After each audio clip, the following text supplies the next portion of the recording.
Hello, and welcome to Mornings with Joel, commercial real estate podcast, where we focus on rising stars and established players in commercial real estate and talk to them about how they are building legacies in today's marketplace.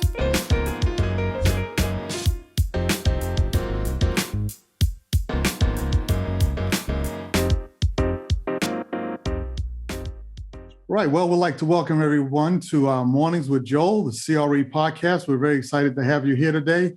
And we have a very special guest with us, one of my boys from back in the day, Dale Burnett.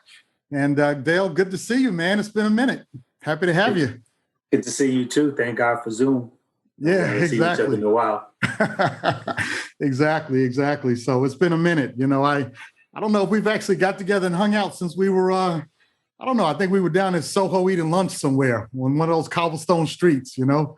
Yeah. That was quite some years ago. Yeah, it's been a while. Yeah. Well, it's exciting. And I'm glad we were able to finally get together and have this podcast. So just one thing to mention, and I'm going to circle back to it in a minute, but, you know, your work as of late has been focused on the equity side of the house. I know you've been all over the place. You've done a lot over the years. Just to kind of open up the discussion, why equity? Why not debt like most people? Why'd you focus on equity? Well, there's a couple things with that. I mean, you know, first of all, I'm sure we'll talk about it. You know, I'm in partnership with Tammy Jones, who runs a big debt platform. So debt's a great product. It's necessary. It's the majority of capital. It's the majority of the capital stack. So I would definitely say, you know, debt plays a prominent role in our industry, and there's nothing wrong with being involved in it. From my end, you know, it really just stems from how I got into the industry, which really was buying real estate personally as an owner in my early 20s after I graduated from college in, you know, downtown Brooklyn, and which later became sort of like super hot. Yeah. And then me ending up working for Blackstone, which was just an equity shop. And that was my first exposure to the whole concept of private equity. Right. So just imagine that, like, your first exposure to private equity is the number one private equity company in the world. So I was just kind of like, I need to do this because, like, I'm flying around on jets with these guys. I need this. So, like, I don't know what these guys are doing, but I need to be doing that. And really, that was my exposure. So, I mean, if my exposure would have started out on the lending side, it's possible that I would have done that. But I really became exposed through, you know, Blackstone, and, you know, worked there for 5 years as a captive consultant, then went to business school to just become a deal guy. So that's why equity. That's how I got into it. Yeah. Well, no, that's good stuff. So just to go into a little bit more of your background. So you started off there and then you kind of progressed, and you had a few spots before you wound up at Assurant, the insurance company. So how did all that come together? It's interesting. You know, I don't know who are all the people that be listening to this, but, you know, hopefully it's edifying, because I think my pathway is a pathway. I think a lot of people don't take it. As I said, I was, you know, consulting with Blackstone, went to business school, came out, and I could have tried to, let's say, go back to Blackstone or go to Starwood or do something like that. And I had a good situation with Blackstone. Mm-hmm. But immediately upon wanting to get into the deal business, I knew that I needed reps. So it's like working out, or like after, I was like, I need reps. I can't go to a Blackstone or a KKR where, like, they're elephant hunting. And I was like, I need reps. So this is kind of one of the biggest things, I think, for younger people coming in the industry, and even mid-level executives, where you just got to be honest about what it is you need to do in order to progress in your career. You know, a lot of people, if they would have come from a shiny company like Blackstone and went to a top business school, would have been like, I want to get into something that looks real shiny. I knew I needed work. I knew I needed reps. Yeah. So I actually it was a good time at that point. It was just before the great financial crisis, so things were hot. So I got a bunch of offers, and I chose to go to AIG. One, because they had a global platform, so I knew I would be able to work all around the world. Two, they did tons of deals more in the middle market. So just lots of deal flow, lots of different partners. And then three, they had a $25 billion group. And at that time, it was really AIG Investments, which was $1 trillion asset manager. So this was like a premier place at the time. And I chose to go there. And in the first 30 days of my employment with AIG, I closed one deal in Poland and one deal in Tampa, Florida. So this was like what I was looking for. I was like, I need these chops in order to be great. So I did that for a year, I think for a few years. And then I went on to work on a team that was responsible for emerging Europe. So I invested in deals all along, sort of from Spain to Prague to downtown Moscow in a partnership with Lincoln Property Company. Super prolific. Just made billions of dollars for the firm, building Class A Western grade office and retail and multifamily in markets that never had it. So that stuff just became hugely valuable, Warsaw. And I did that. And then the great financial crisis came, things went left and went haywire. And I made the decision that I think most people miss, which is they brought in a restructuring person to help work with the group. And, it was like when you turn on the lights and roaches scatter, like he walked in and like everybody scattered. And I was just sitting there just like, I'll work with him. I want to do, I want to figure out restructuring and do all that stuff. Yeah. And I did that. I ended up reporting to the firm steering committee. And obviously AIG is a huge company. I ended up reporting to the Fed and just sort of working at that level of visibility and intensity and scrutiny at the firm, and ended up turning around the business. And it, instead of winding it down as a function of the bailout, we did such a good job, the business got relaunched. And so I think making all those decisions really helped me get this diverse experience. I'm helping to sell the Asia funds in Asia with Merrill Lynch, restructuring single assets. I'm winding down our interest in funds. I'm restructuring a big venture that we have in Tokyo and Roppongi. I'm doing all these things. I would never otherwise have those experiences except for I raised my hand to become a problem solver. And before you knew it, headhunters started calling me. And literally, headhunters were calling me and I would be like, I think you got the wrong person, man. I'm getting these calls. Yeah, I'm getting these calls to run groups. And I'm just like, I don't think you're really looking for me to run a group. And one headhunter was just like, no, we're looking for you. Like, let's go. And then that's how I ended up getting pulled into Assurant. And I had a couple of other opportunities to run groups that I won't mention the companies now. But yeah, man, that was how it was, man.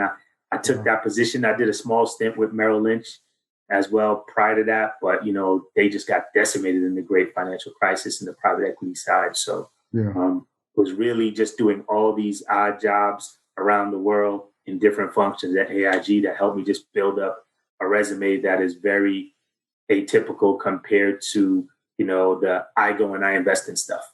I did way more than that.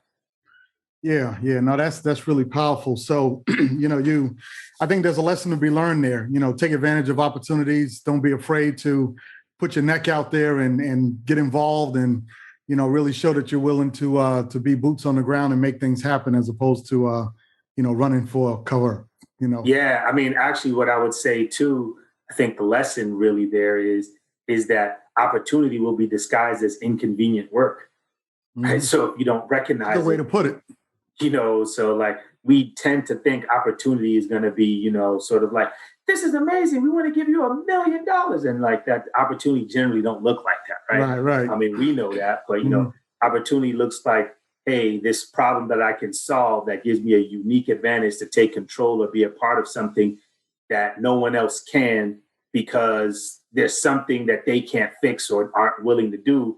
And I'm willing to do that. And then inherently, get the benefits of solving that problem. So when you look at opportunity as the chance to solve a problem and demonstrate value by being a problem solver, you get on a lot of good lists because at the end of the day, people are running big companies. In our industry, people are doing deals, whether debt or equity.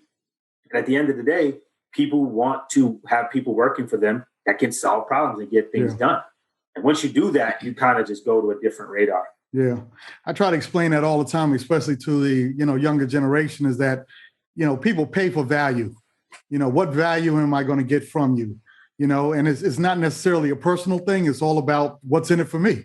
Right. And if you could bring that value and produce and show value, then obviously you get rewarded for it. So, it's a huge lesson to learn and not expect handouts from people. Yeah, no, I think it's a great thing for particularly the younger people who will be in the industry and who will hear this to just you are at the beginning of a losing proposition if you enter your job and you're saying to yourself, well, what are you going to do for me? Or there's no free lunch, or they don't have hybrid, or they don't have all those things. I know this generation is very much, a little bit more focused on themselves. Rightfully so. They're more into their own mental health. They're more into their pursuits outside of work, which need to be supported, and justice. And I think all that's really positive. But at the end of the day, you're working at a business where there's a financial bottom line, in addition to hopefully other bottom lines. The reality is, if I'm your boss or the owner of your company and I'm spending my time thinking about what you need, you are just at a disadvantage. Yeah. Just at a disadvantage. But if I'm spending my time with you and I know that you help me solve the problems that I need, you'll end up getting the other things you want, because people will solve the needs of people that create value. Yeah, exactly. And that's the point. You can write that on the wall, man, because that's so important to really getting things done. So I'm glad you brought that out. So tell me a little bit about your work at Assurant, because obviously, you were doing some big things there. That's probably the time where you were probably the hardest to catch up with, But first of all, man, don't paint me like that, man. It's hard, man. No, we're all busy, man. So I get it. Yeah, but I do come back. You gotta don't let the people. Man. I do come back. We good, bro. We good. But no. So the short was very interesting, and I remember when I first took the job, I had a conversation with Ken McIntyre, which everybody here knows, because he used to, obviously, the role that he played in REAP before he went to Reese, and he was just kind of like, you should get the firm to back you to launch your own fund and do all this stuff. And I was just like, it's interesting, just put the thought in the back of my head. So came in there, they had a nice business, few $1 billion, and a person that built it was retiring. So I took over for the person that built it. So here I am, I report to the board, CIO. I work with the CFO of the firm. I oversee the global portfolio of owned assets for our offices around the world. And so it's kind of this big job in a way in this Fortune 300 firm. And I am pretty much one of the most senior Black people in the firm, which is not good. I don't say that proudly, right? That's ridiculous. But anyway. And so I got a chance to sort of just demonstrate my chops by taking this portfolio and pruning it, making it good, harvesting assets, reconstituting deals, reshaping the portfolio, investing on their behalf, and just institutionalizing the practice the way that a private equity practice would be run. And so I got a lot of positive press from that. And so the firm sold a huge company in its portfolio and just was flush with cash and was willing to invest in different businesses. So I was able to be one of the people to help co-found a registered investment advisor to now, instead of managing the firm's balance sheet only, we would go out and manage third-party capital. Oh, okay. So I was managing the firm's balance sheet, putting that money outside, investing in joint ventures with, best-in-class operators and developers around the country. And then I just raised, a little bit of capital and was investing in funds. And then we had a CLO business and some other things. So I was doing that, for the whole time. But part of why I got busy is because I was building a third-party business while doing my day job. And that went well. We have one asset left in that fund.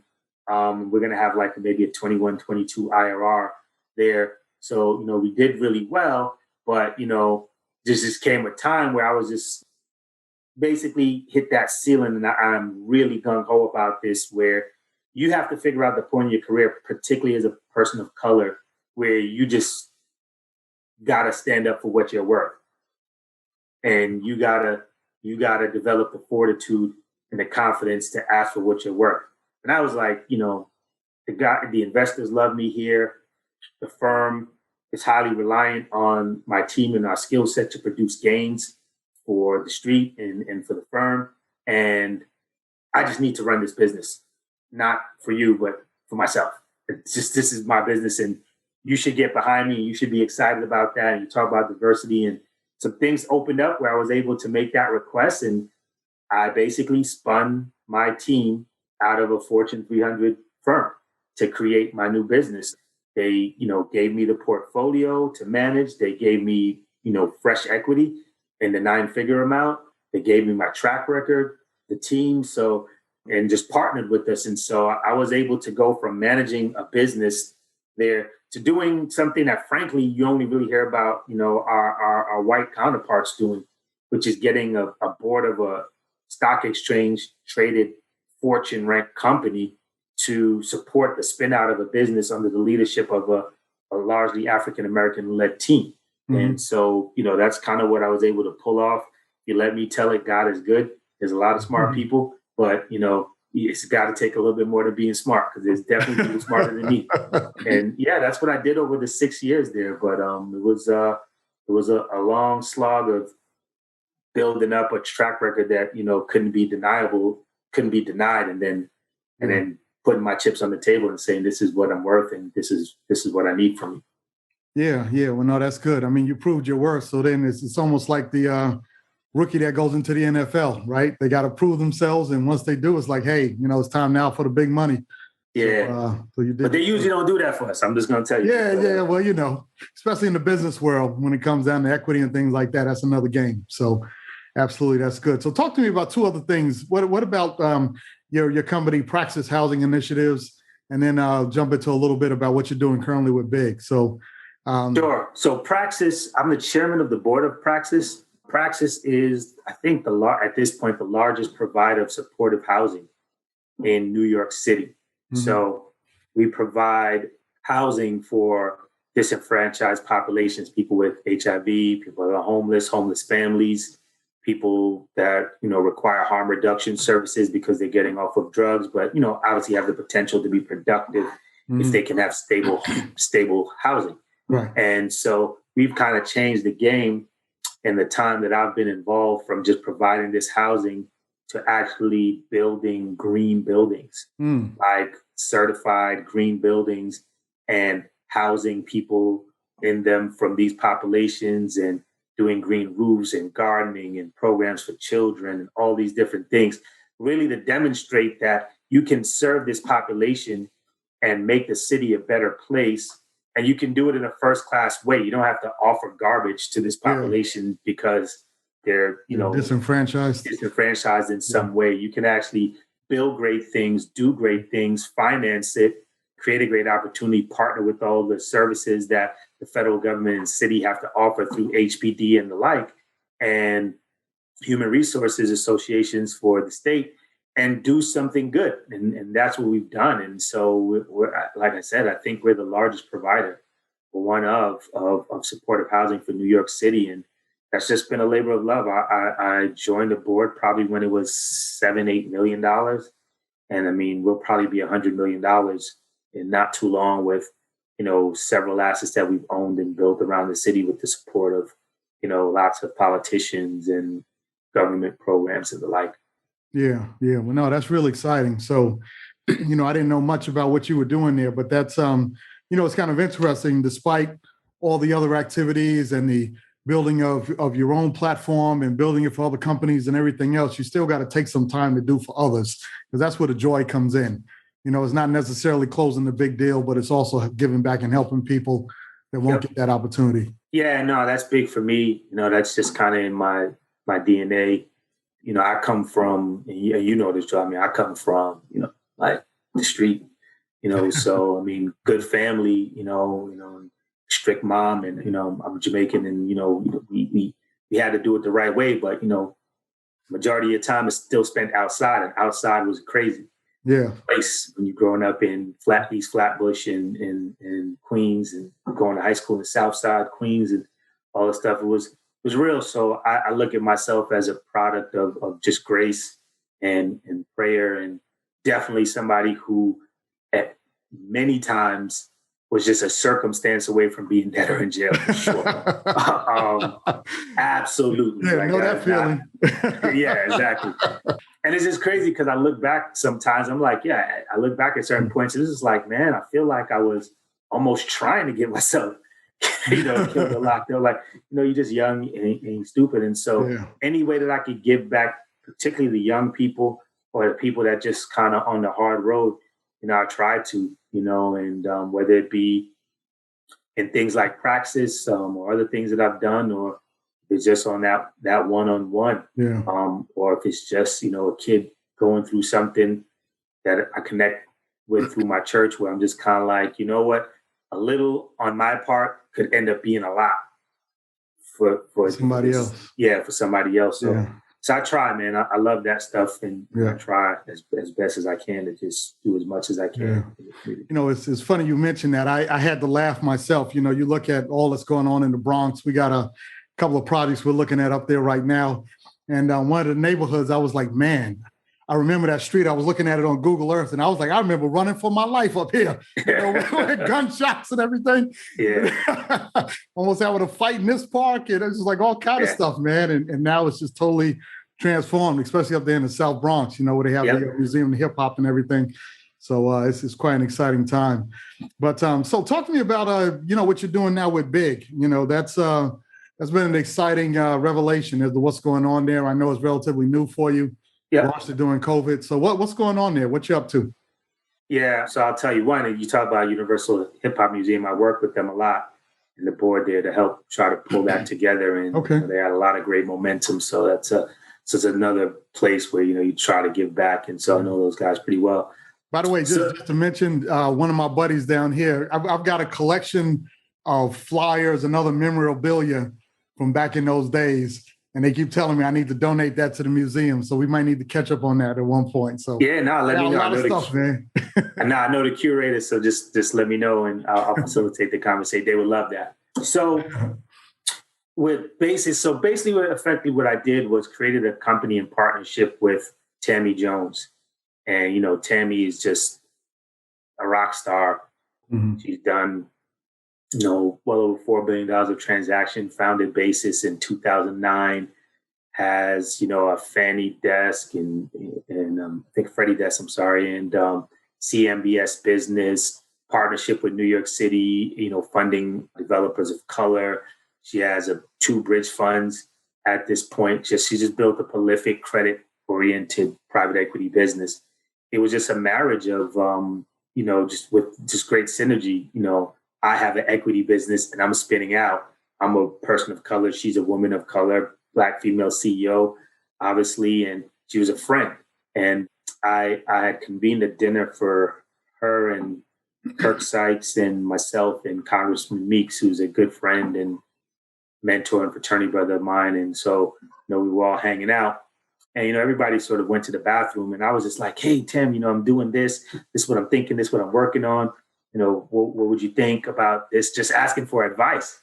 And she was like, I think you should do it with me. What do you think? And I was just kind of like, it's like, I didn't think about that, you know, and I'm not sure why I didn't think about it. But and it just turned out to make sense. She's a middle market player. I'm a middle market player. Obviously, you know, my leadership team is actually all people of color, you know, Black and Asian. And she obviously is a leader of team, you know, female and African-American leadership. And we're just one of those things where it's just kind of like, we do the same thing, just a different product in the same market.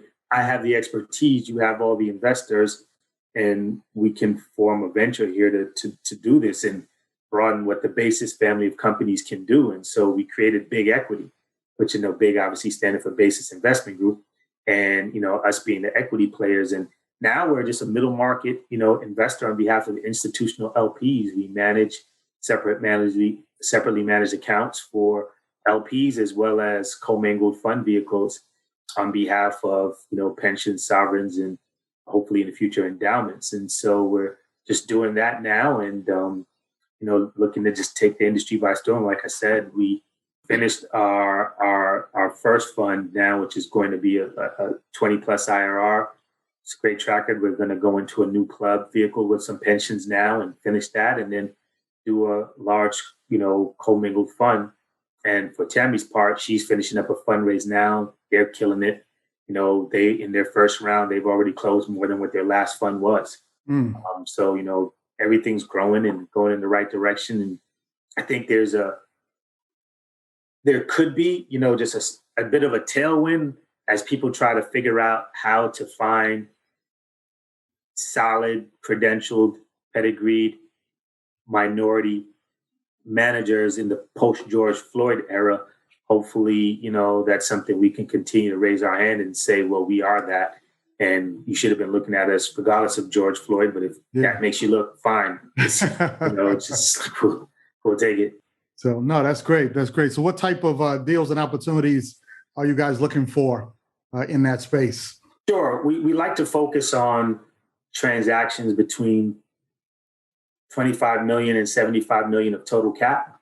Doesn't mean that we couldn't do bigger, but we love that space. I mean, historically, that space, and even to this day, that space or that transaction size really does outperform larger markets and larger deals. So if you think about large core deals or big funds that tend to buy deals that are $100 million in total cap or more, funds that manage deals that are smaller tend to outperform, per Preqin analysis in their data, which makes sense, right? Because, the largest block of capital reserved for commercial real estate on the equity side is really housed in just a bunch of mega funds. And while it seems like there's a lot of players, all those smaller players are collectively managing the minority amount of dollars.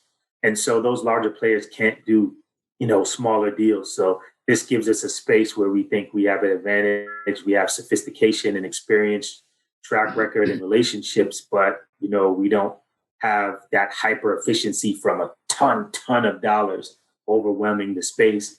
So we like to stay in that transaction side. We build a core of our business around multifamily real estate, industrial real estate, and office. But we can do other things, in terms of grocery anchored retail, limited service hotels, and the like.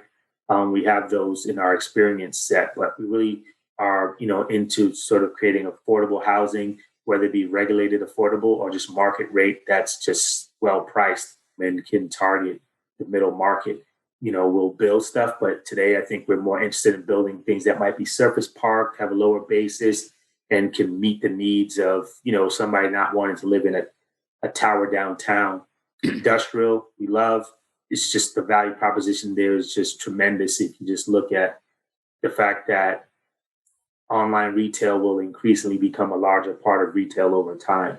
And we, had a period over the last 15 years where so much industrial got taken out of the stock from the years people were making cool lofts and cool office buildings and stuff like that. So there's a bit of supply in that space, but overall, especially in the smaller space and last mile, we love the opportunity to create much more of that type of product. Been very successful with that, and we'll value add that, or we'll redevelop it or build it ground up.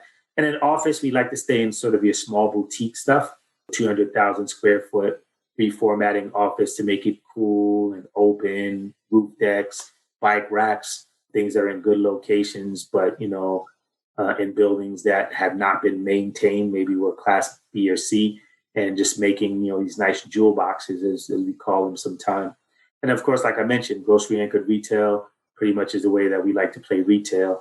And, if we can do preferred interest on hotels, we think the hotel sector is totally fine, right? It's really just responding to COVID. There's nothing fundamentally wrong with the sector. So we can buy something opportunistically there. We certainly would, and invest. And, so that, that rounds up what we like to do. And we like to perform in the niches in some of those spaces as well. So we can find data centers or cold storage inside the industrial box. That's great because we love those niches. If we can do different forms of successful and proven micro housing within affordable, housing, pocket or multifamily value add, we'll do that stuff as well. Yeah, gotcha. So on the industrial side, you're in that 25 to 75 as well, or a smaller price point on the industrial side? Yeah, I mean, this is a very astute question. We could do, 25 to 75. We probably won't do the upper end just because that would end up in us building like bombers, which is not necessarily what we want to do. I mean, you can make money doing that. We're selling a 770,000 square foot asset that's in our fund right now, and for like a huge number. And that's a pretty big building. And it's been super successful. I mean, we're going to have astronomical IRR on it, but we think there's just much more velocity, protection, tenant demand sort of in your 50,000 square foot to maybe 400,000 square foot single or multi-tenant opportunity. You just need a lot more of that as opposed to sort of just playing the bomber space, which feels a little bit more binary. No, yeah. And that's kind of why I was wondering, because, industrial is unique. I agree with you. It became in vogue once, really, when COVID started. Well, even before that, because Amazon started really showing people the value of having those distribution centers, and it's grown from there. And I don't think it's going to do anything but continue to grow. But it used to be an overlooked sector, for a long time. So it's funny. I feel like it's a sector that's been overlooked by us.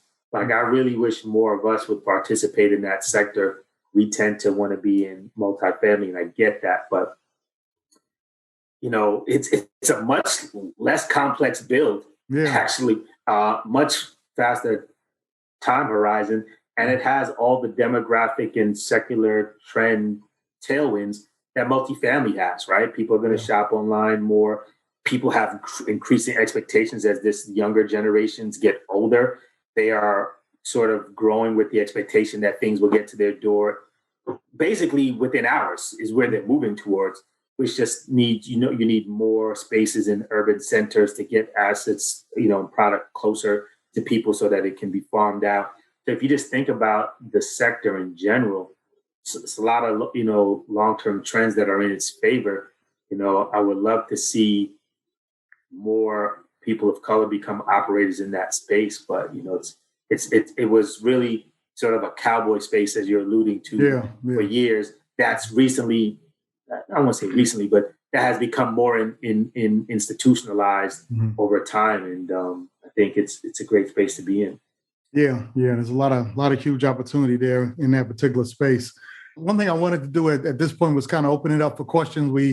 It's been a great conversation, but we have a lot of guests here with us today. So if you have any questions, either raise your hand or put your comment in the chat, and we'll try to get to you and see if we can follow through and get some answers to your questions from Dale as we continue to go forward.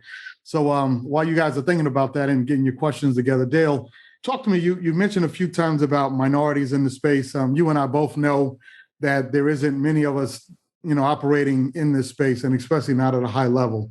So over the next 5 to 10 years, what would you love to see, and how do you feel you're being part of changing that dynamic? I mean, what I'd love to see is just more ownership. Mm-hmm.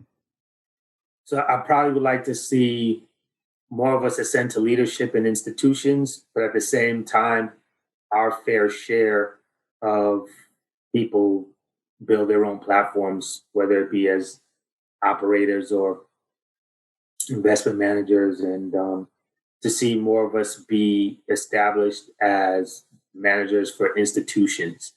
Again, whether we're vertically integrated as operators and getting investment, or we're managing, funds and investing, that's sort of where we tend to click out, not necessarily on purpose, we just don't get the opportunities that other people get, undoubtedly. You look at the level of success that those of us in the field have had, and how that is converted to becoming institutional managers for large LPs. It's just not the same as everybody else. And it just frankly isn't the same for everybody that's not a white male. So you're seeing white women a little bit more, and so on and so forth. But there's clearly just a disenfranchisement from making that jump that others, our mainstream counterparts have not experienced, and are able to get those roles because of family, friends, history, pedigree, you name it. There's a risk factor just associated with managers of color. And so I would love to see that go away, and all this data that proves that diverse managers outperform just generally start to be accepted, because it's been researched and proven by McKinsey and BCG and Harvard. But, when you're out in the field, it's still this additional perception of risk that, love to see go away. As far as what I'm trying to do, I'm really trying to be a part of the solution. My management team is people of color. Our firm, is, well over 50% minority or women.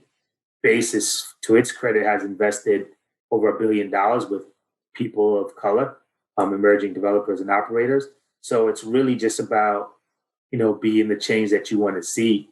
And, so I hope to invest, equity at an increasing clip with managers of color. Obviously, I have investors, and I'll have constraints and what I'll be able to do, but I'm looking and hopeful and to find those people and be able to give them the leg up, if we can sort of like thread that needle, right? Because the ones that are advanced kind of don't need me.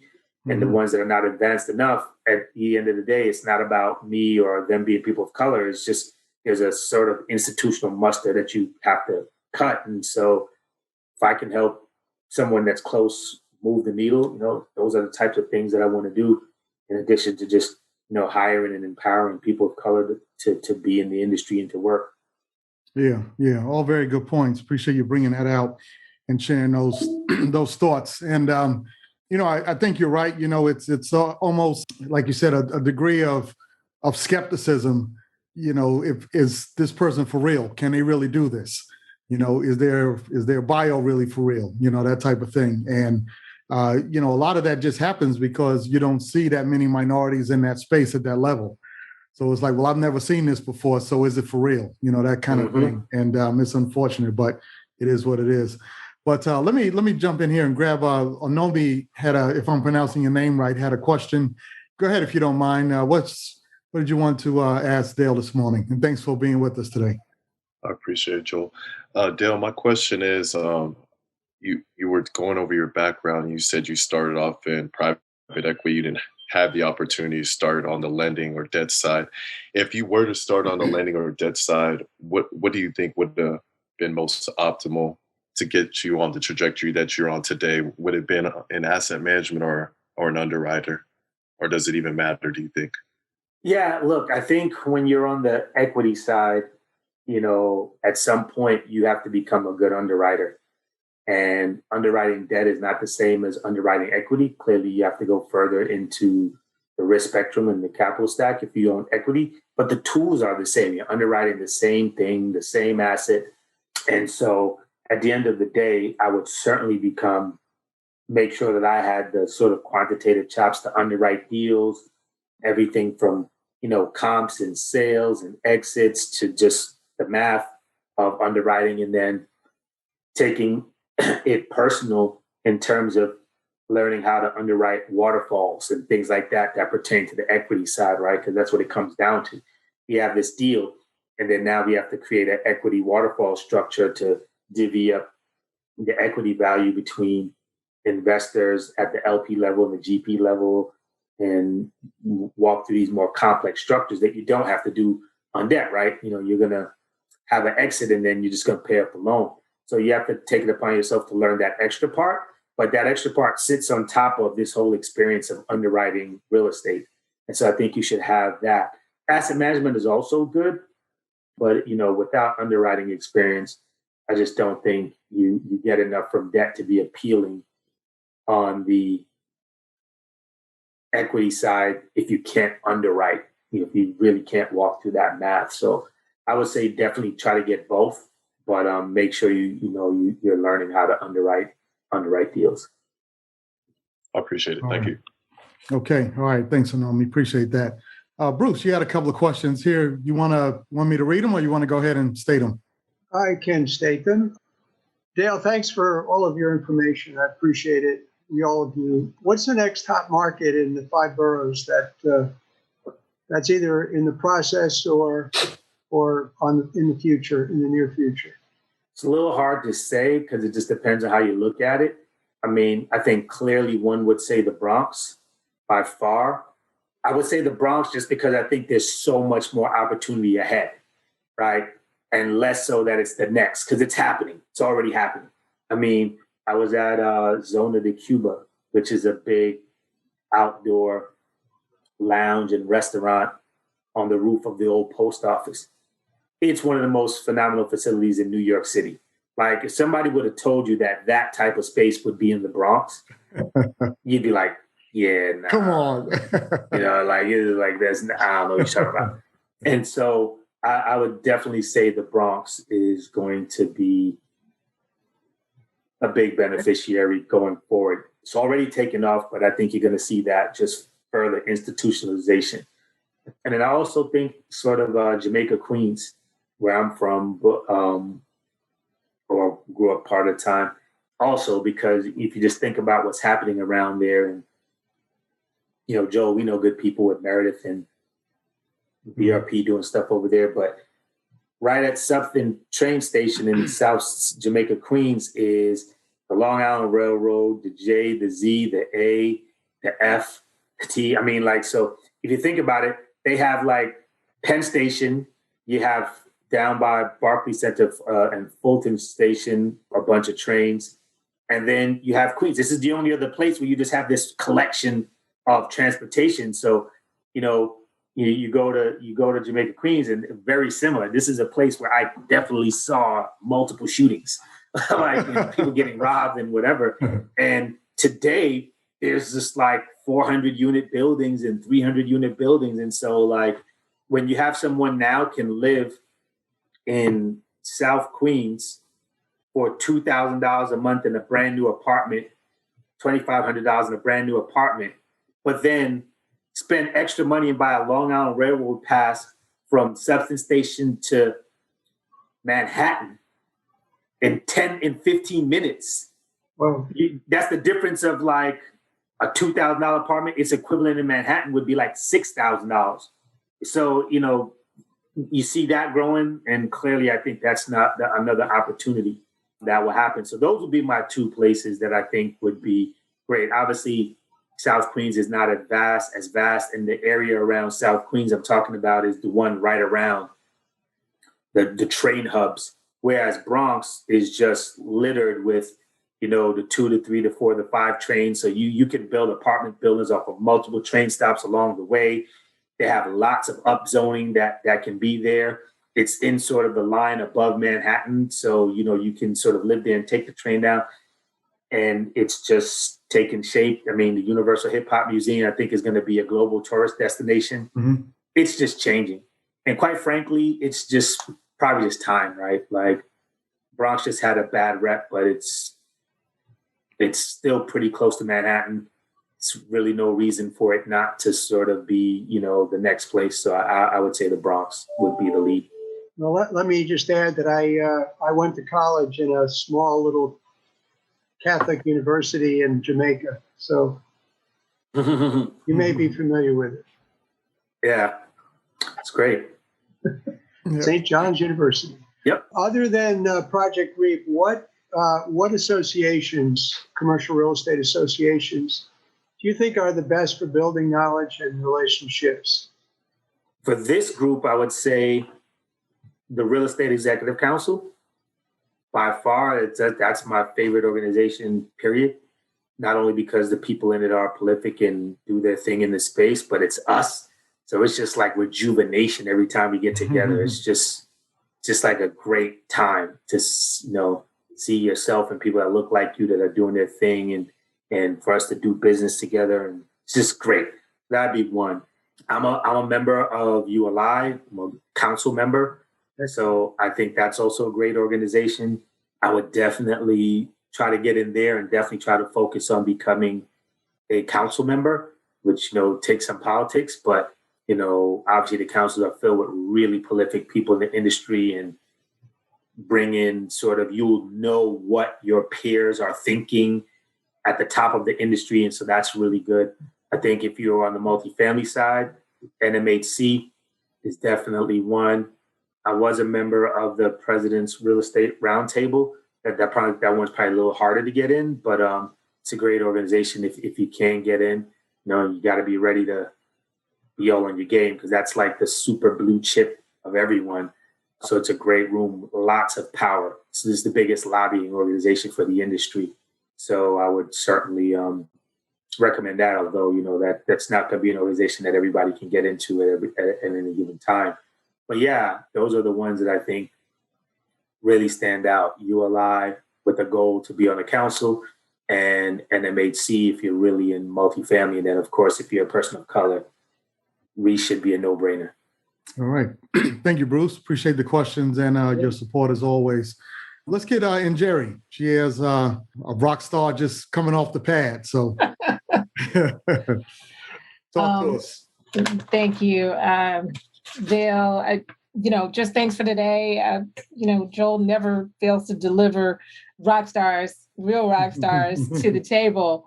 And, 4 pages of notes and a litany of questions later, I'm just going to ask you the one and then make a couple of requests from you to, one, come back and talk to our REAP group, our REAP alumni group. There's a few on here who I'm so glad made it on, but there's so many more that really, really need to hear from you. So I'm going to go ahead and make that request to you now. But you said something that really caught my attention. Bruce asked about it a little bit, but for me, it's very poignant because I'm, with the assistance of Joel and other people that I've been introduced to, have seen the benefits of being in the industrial space. Now, like you said, it's not the hot, attractive thing. It's not the sexy kind of investment. People are starting to get a hold of it, but how can we be part of the solution in encouraging people of color to invest in the industrial space, or at least start to become educated about it too? Yeah, I think, at the end of the day, I can't, and I'm sure they exist, but I can't point to anyone. So Tammy always has a saying, if you can't see it, you won't be it. And I just really can't point to anyone that's an actual operator in that space that's Black. I'm sure there's someone, but it just escapes me. So I think the biggest thing is really to look, if you have real estate expertise, to just look and model the exercise. So this wouldn't just be for a regular person, but for someone who's in the industry. And I think once you do that, you can't escape, like, I can build this and not miss. I'm basically tilting up 4 walls. Now, it wasn't like the best and brightest of our, white male counterparts that did this stuff. They're tilting up 4 walls and, they're making a killing. So it's something that we can do. And I think once you understand the value proposition of being able to develop something of that complexity versus the complexity of multifamily, for someone, it has to make sense once you do that. I just don't think people are doing that, right? Because we, on average, everyone, just whether you're white, Black, red, or yellow, we all know what it is to live someplace. We're familiar with that, right? We don't all know what it is to be in an industrial facility. We actually all know what it is to work in an office somewhere. So there's just this lack of familiarity with it. But I would just kind of tell people, like, you need to research really what it means to develop an industrial building in a mile. And when you look at it, you're going to see, like, it's an easier build. It's a cheaper build. Faster build. It's a faster build, much faster. You're talking like 10 months. Yeah. And so, why wouldn't I want to try to do that? Now, the question that they'll have to ask themselves is, how do they account for developing relationships with tenants, things like that? But there's brokers out there for that. That's surmountable if you pick the right land and the right site. So yeah, I just think it's something that the real work right now today is just talking about it like we are, so that people go and look, because that's what's missing. We don't have anybody to look to. We got to encourage people to look and say, hey, if you can do this other stuff, you can definitely do this. And it's faster, cheaper, and that might at least be something you should think about. And so that would be, unfortunately, the honest answer. We just got to talk about it more. Yeah. Thank you. Appreciate that. I'm looking to get in touch with you. All right. Good. And I spoke at REAP graduation in New York. So, well, we want to have you back. Yeah, good stuff. Actually, it's interesting, Dale. You kind of brought back to my mind. I've been, as you know, pretty busy on my multifamily projects, and there's an industrial site where I was even able to talk the guy into a sale leaseback on half the building, and then I could lease out the other half. And just being so busy with everything else, forgot about it. So I appreciate you bringing that back to my focus. So we could take a look at that. But I might circle back with you on that offline. So yep. Appreciate that. Quinn, good to have you here today. He's got a question wanted to bring up. Quinn, you want to ask your question, or you want me to read it off here? Joe, you do such a great job doing it. You got it.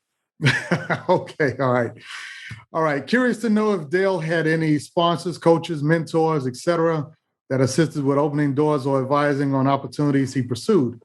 Also wondering, in a career that predominantly is occupied by white males, if there has been allies within the majority that assisted with providing opportunities for deals or other significant contributions to his career. So kind of a two-part question there, Dale. Have you had any mentors or other ones that have assisted you open doors? And have you also kind of had that same help on the white male side of the business? Yeah, I mean, yes and no. I would say that, my career is not an overwhelming product of all this great mentorship, unfortunately, in real estate.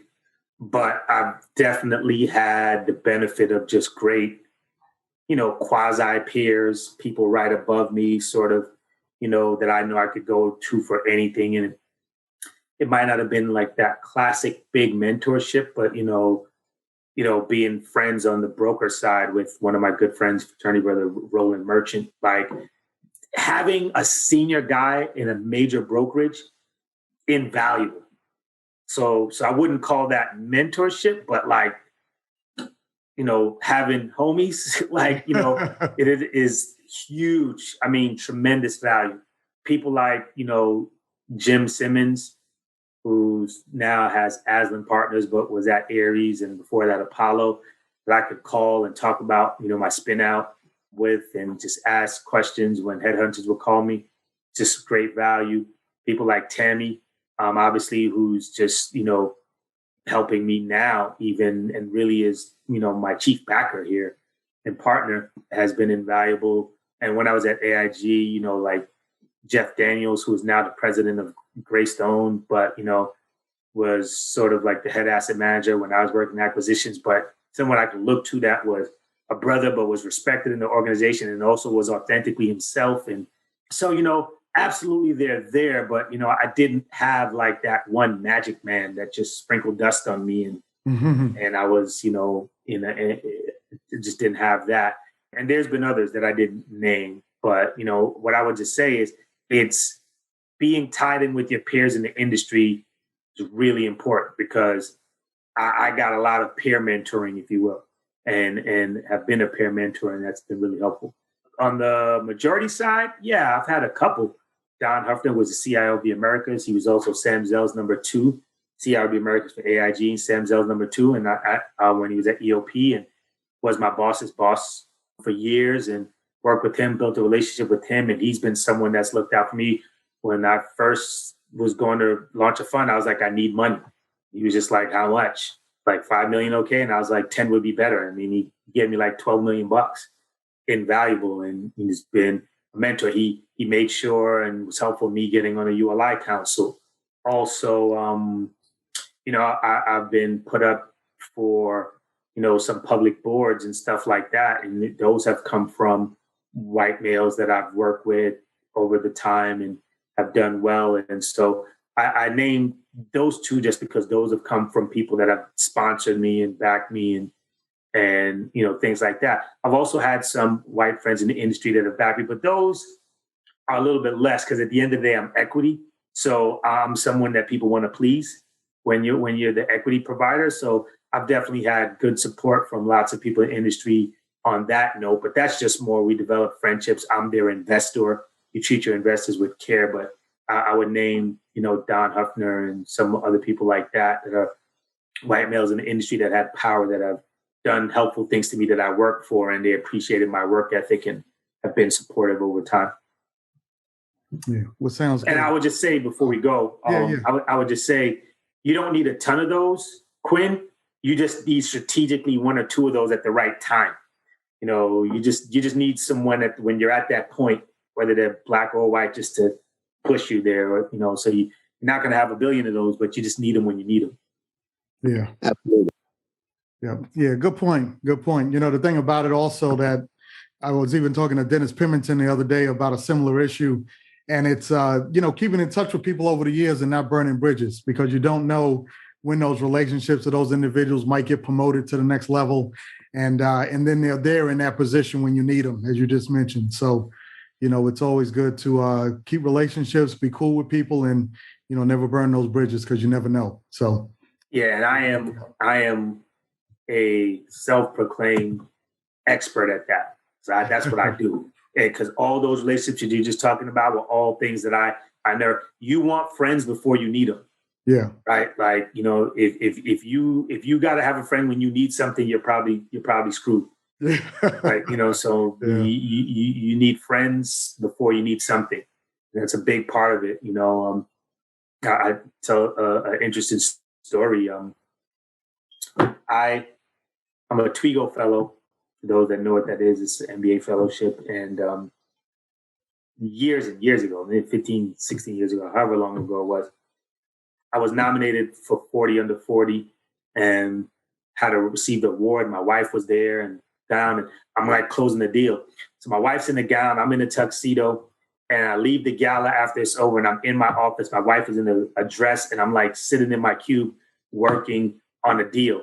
And my boss, Don Huffner, or my boss's boss, who backed me in my fund, walks out and sees me there in a tux and my wife in a gown. He's like, "What are you doing?" I'm just like, "Yeah, I just got this award, went to this gala, but got to finish up this deal. I just want to make sure everything is good, whatever."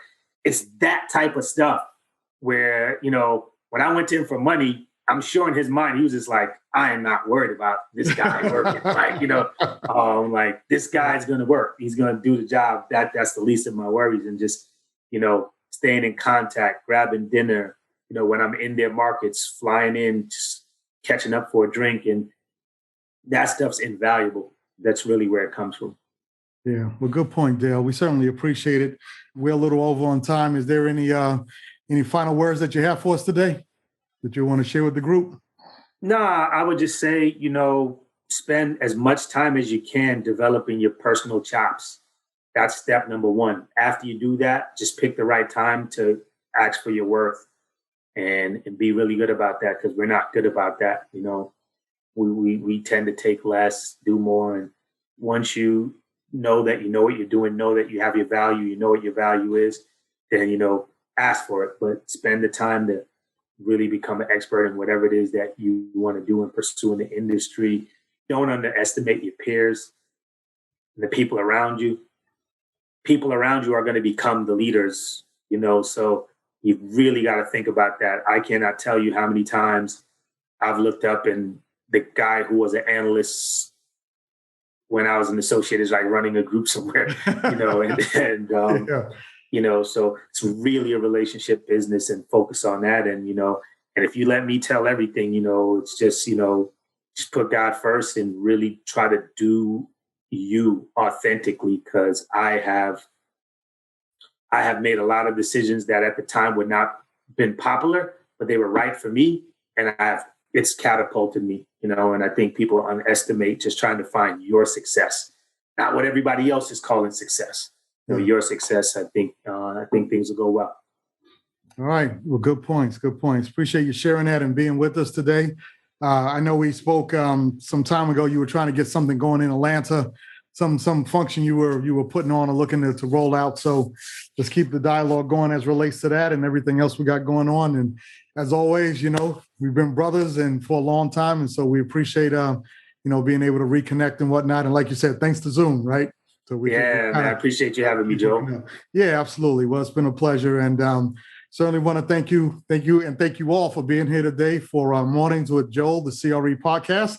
We certainly appreciate having my good friend Dale Burnett on the line today, rather, and look forward to catching up with all you guys a little bit later. So, Dale, thanks as always, and look forward to speaking again soon. Thanks, everybody.